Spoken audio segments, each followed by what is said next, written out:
kelingkan ni tak ramai yang tahu kan.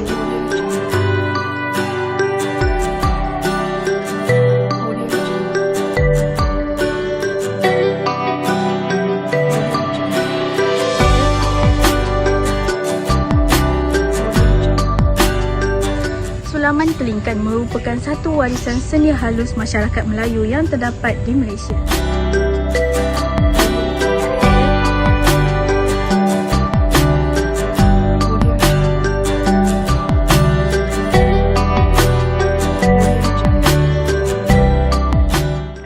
Sulaman kelingkan menggunakan benang logam pipih yang bersadur emas, perak serta tembaga telah menjadikan seni kraf itu bernilai tinggi dan hanya mampu dihasilkan oleh pakar. Kain kelingkan telah diperbuat daripada tenunan benang logam pipih yang amat istimewa dan unik, melambangkan warisan budaya masyarakat Melayu.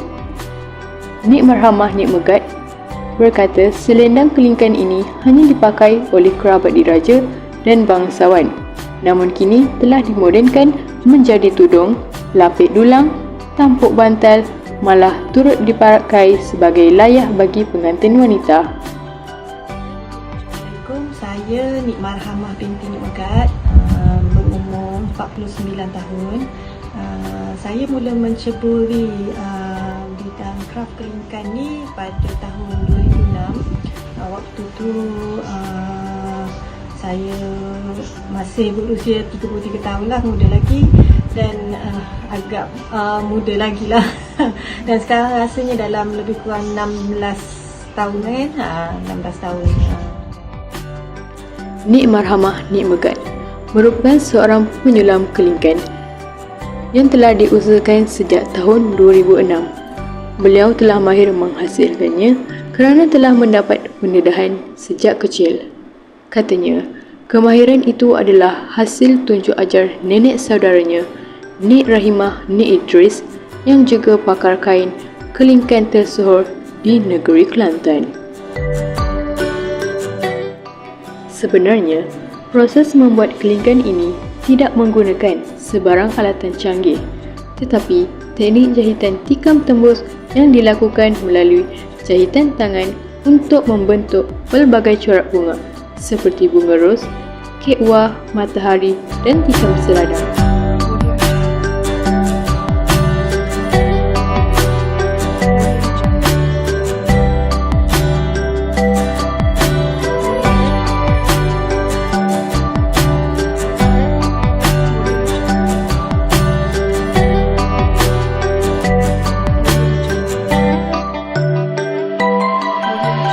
Harga seikat benang mengandungi 3 benang logam yang berharga RM150.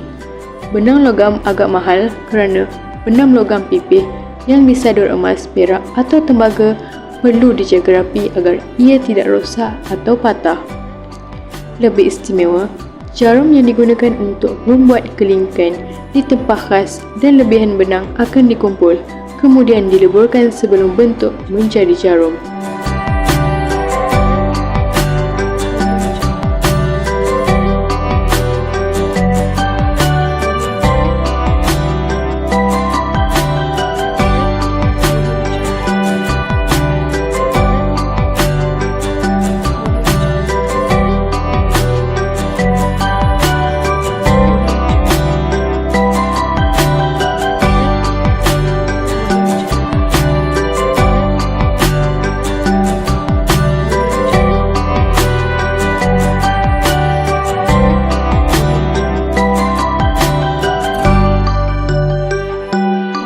Selepas proses menenun, kain dilapik cermin di bawahnya sementara tenunan telah ditindih menggunakan kulit siput atau mentol lampu supaya kemas dan tidak terurai.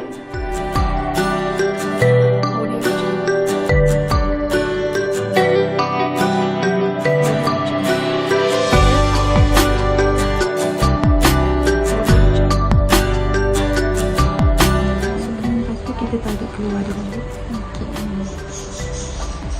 Kebiasaannya, untuk pemula yang ingin mencuburi bidang ini, perlu mengambil masa selama 3 hari hanya untuk menghasilkan satu bentuk corak bunga yang agak besar. Namun, terdapat juga bentuk corak yang hanya dihasilkan dalam 15 minit seperti ini.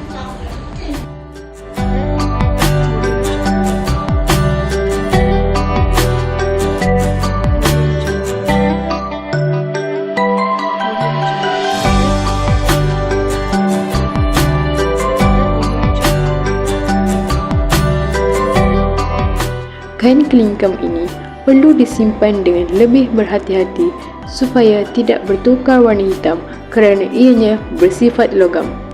Kain ini juga tidak boleh dibasuh. Cukup sekadar dijemur sekejap selepas memakainya dan kemudian dibalut menggunakan kertas khas sebelum disimpan ke dalam kotak. Ia juga tidak boleh disetrika. Kelingkan adalah sejenis kain yang boleh disimpan sehingga ratusan tahun.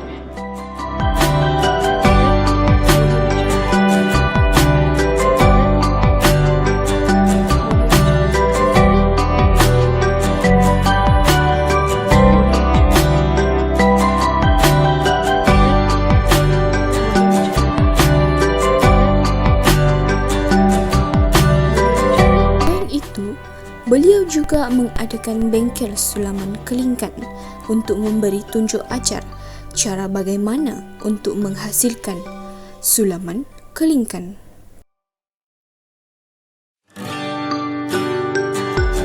Kebiasaannya, bengkel ini diadakan untuk para pelajar ataupun anjuran daripada Pusat Kraf Tangan Malaysia.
Sudah tiba waktunya status kelingkam tidak hanya dikenali di Nusantara, malah perlu dibawa ke pentas dunia bahawa inilah warisan yang mengangkat keunikan di Malaysia.